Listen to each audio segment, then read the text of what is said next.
Making it to the major leagues is no easy feat for any player, even the greats. Guys like Dave Winfield, who never spent a day in the minors, or Ken Griffey Jr., who was a big league phenom in his teens, may have made it look easy. But that's what happens when you combine supreme talent with dedication and hard work. But man, some journeys are more jagged and harrowing than others. Take Pete Ladd, for example. Drafted in the 25th round by the Boston Red Sox in 1975, the right-hander spent 2 seasons with the Single-A Winter Haven Red Sox, toiling out of their pen and looking like maybe a future closer.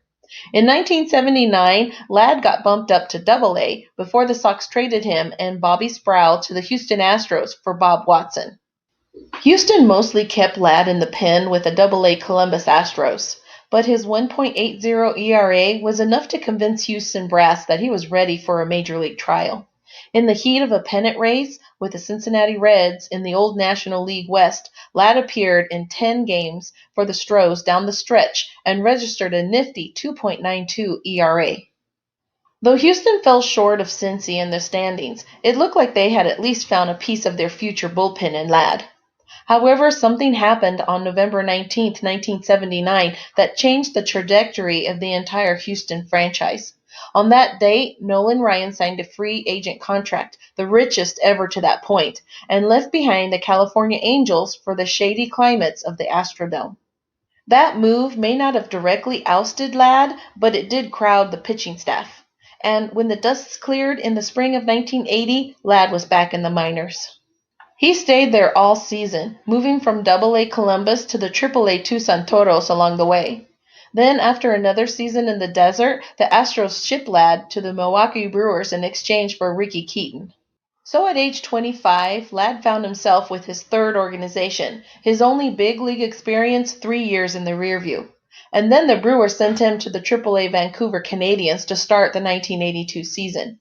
You know he had to be hoping for a short stay, but things didn't work out that way. Because while Ladd was rolling out to a 10-2 record with 8 saves and better than 10 strikeouts per 9 innings, the big league Brew Crew was doing something even more exciting. They were contending. Manager Harvey Keene, after he replaced Buck Rogers, had his own Harvey's Wallbangers firing on all cylinders, with guys like Robin Yount, Cecil Cooper, Ben Ogilvy, Ted Simmons, Gorman Thomas, Rollie Fingers, and Pete Vukovich, and others were whipping Milwaukee's faithful into a froth. By the middle of July, the Brewers were in a dogfight with the Baltimore Orioles for supremacy in the old American League East, and they could use any help they could get. And so, on July 17th, the two steam engines combined forces when the Brewers brought Ladd back to the big leagues and brought him in to pitch the 7th and 8th innings against the White Sox. He got the win on his 26th birthday. And things got even better because Ladd stayed on the roster and Keene kept using him. Through the end of the season, Ladd was just 1-4 with 3 saves and a 4.00 ERA, but the Crew took the division flag, and Ladd was on the postseason roster. In the ALCS, King called on Ladd 3 times, and the youngster responded with 3+ innings of perfect ball, saving 2 of the Brewers' victories as they downed the Angels in 5 games. Things didn't go quite so well in the World Series, as Ladd allowed a hit and 2 walks but no runs in 2/3 of an inning in his lone appearance, a Game 2 loss. Still, he was in the World Series, quite a turnaround from just a few months before when his big league prospects weren't looking so great. For his efforts, and as a small but integral part of one of the more colorful teams of the last 50 years, you'd imagine that Ladd would be rewarded with a flood of cardboard commemorating his run. Right? Not quite. While Ladd did score return engagements with the Brewers from 1983 to 1985, before wrapping things up with the Seattle Mariners in 1986, the card companies apparently didn't have much faith in his resurgence heading into 1983. Topps and Donruss took a hard pass on the big right-hander, leaving only Fleer to pick up the challenge of memorializing his partial season in Milwaukee, and so they did.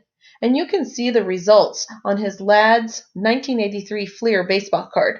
It may not be the most artistic hunk of cardboard you'll ever see, but it's appropriate, don't you think? Even if he's saddled with Peter.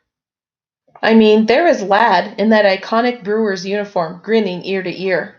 How else would you expect to find a man who went from sepia memories of a brief glory to full-on baseball euphoria in the span of just a few months?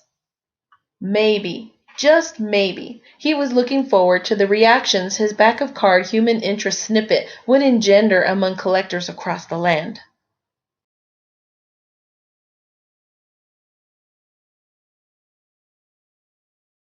Like our video? Then like our videos and subscribe to our channel. waxpackgods.com